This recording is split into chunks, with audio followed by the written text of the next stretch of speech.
El indígena sabe tal animal come tal otro animal y es comido por tal otro animal. Eso es la cadena trófica en la ecología, ¿no? Se llama cadena alimenticia. Es decir, son conocimientos que sí todos los indígenas tienen, pero nadie los ha valorado. Nadie ha dicho, bueno, eso corresponde a lo que en la ciencia se llama nicho ecológico, cadena trófica. Y la estrategia era eso, ¿no? Partir de conocimiento indígena explicitado que trajeron los alumnos, y luego dije, mira, en la ciencia eso se llama así, ¿no? Entonces, también había que hablar de aspectos que justamente eran las cosas de Satanás, ¿no? Como los seres de la naturaleza que tenían dueño, que eran de alguna manera parte de la sociedad, porque se negociaba con ellos, se les daba donaciones y se les pedía, etcétera, se les dirigía con términos de parentesco. Entonces la naturaleza y la sociedad humana era una sola sociedad, ¿no? Entonces cambiar la visión, pero justamente dar expresión a esa visión indígena al castellano, en castellano. Es decir, el castellano lo sentimos claramente como una lengua colonizadora, que justamente era incapaz de expresar lo propio indígena, solo en términos desvalorativos. Y nosotros teníamos que acuñar un castellano que exprese lo propio frente a la sociedad nacional y lo haga valer frente a la sociedad nacional,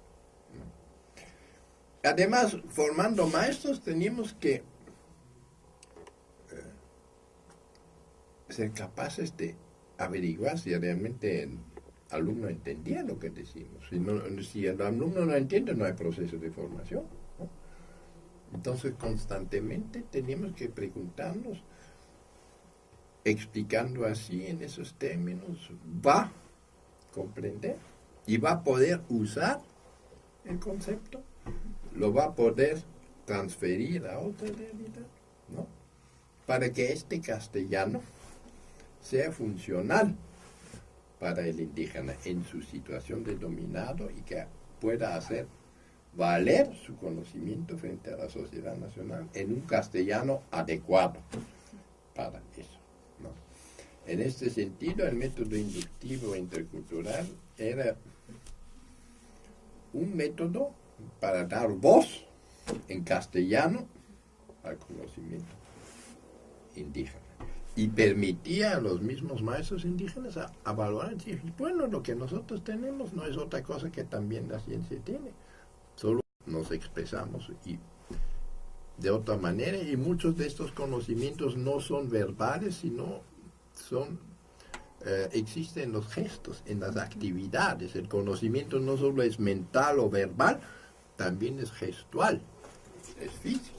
El cuerpo del cazador, todo eso interioriza conocimientos y comportamientos que son adecuados a su objetivo de cazador, ¿no? Entonces, ampliamos también la noción de conocimiento, que para nosotros siempre es algo verbal, algo que escrito, algo almacenado, ¿no? Como dice el conocimiento bancario de Pablo Freire, pero para el indígena no es así, es una tradición oral y el conocimiento está en su práctica diaria, en sus actividades. Por eso nuestra propuesta luego curricular era que la escuela debe partir no por estos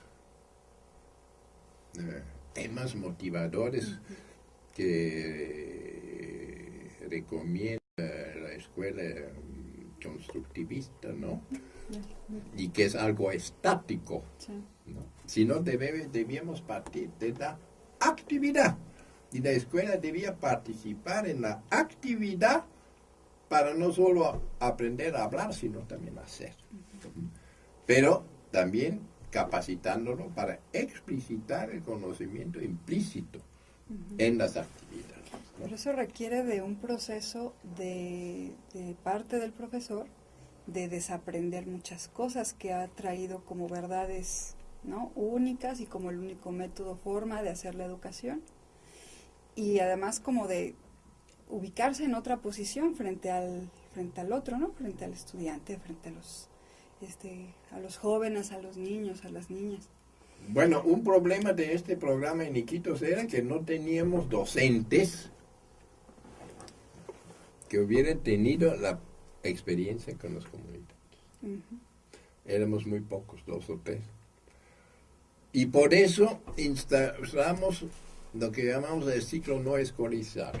Es decir, 3 o 4 meses había formación escolarizada y luego 2 veces 3 o 4 meses en el campo, donde, según lineamientos de investigación, los alumnos tenían que observar su propia realidad, pero acompañado por los docentes. Y en estos ciclos escolarizados, los docentes eran también aprendices, porque no tenían la experiencia de convivencia en la comunidad. ¿Qué van a enseñar? ¿Qué van a aplicar si no saben? Si no han vivido. Teníamos que paralelamente formar nuestros docentes y nuestros alumnos, ¿no? Ese era el proceso un poco pesado. Es algo que le llamas interaprendizaje. Interaprendizaje. Interaprendizaje, sí. Es como parte de este proceso donde aprenden desde la actividad y se sumergen en la realidad de la comunidad. Así es. Okay. Pero desde ahí aún seguimos pensando que se tienen todavía que ir haciendo evidentes las relaciones de asimetría, las relaciones que se dan también a través de, por ejemplo, del uso del castellano, aunque lo que buscaban era hacer que el castellano no fuera dominante, ¿no? Pero ¿qué sucedía ahí? ¿Cuál fue tu experiencia en ese sentido? ¿Cómo pudieron salvar, por ejemplo, estas posiciones ante el lenguaje, ante la cotidianidad, ante romper esta postura paradigmática, ¿no?, de la formación de los docentes?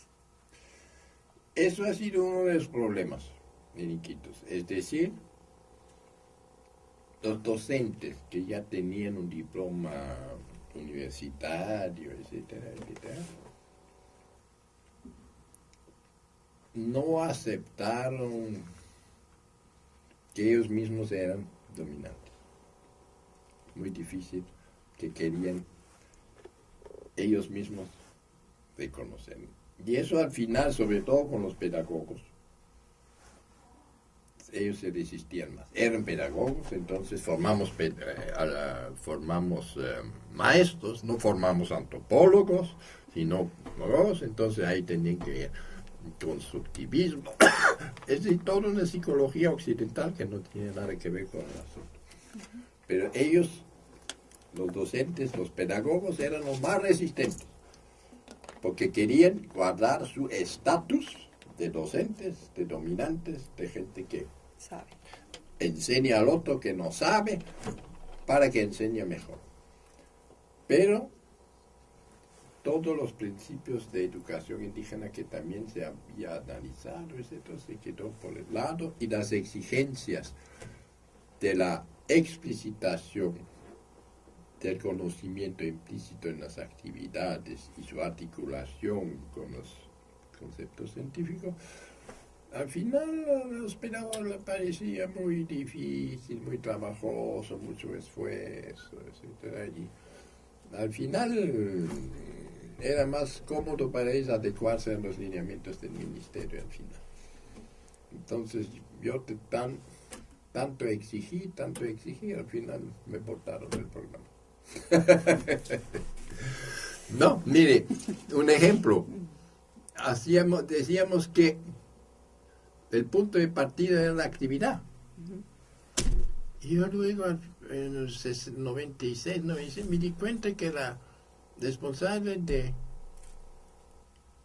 pedagógica, de forma española, mandaba dibujar animales, cosas como temas motivadores. Y digo, pero eso no viene al caso, eso es totalmente contradictorio de lo que hacíamos, ¿sí o no? Pero tomaban iniciativas así porque venía de abajo, venía de arriba, del ministerio, constructivismo que se había vuelto de moda, y parece que no habían comprendido nada de lo que hicimos. Bueno, había como un esquisma dentro del equipo, porque había gente que sí, que no estaban de acuerdo con... Entraban pedagogos que nunca habían trabajado en comunidades para implementar la pedagogía, es decir, 10 años de esfuerzos, parece que no pesaban frente a la dominación del ministerio y de las recetas pedagógicas que venían arriba y que, bueno, así se terminó. Bueno, mi colaboración, luego remodelaron todo el currículo y introdujeron otra vez las recetas, ¿no?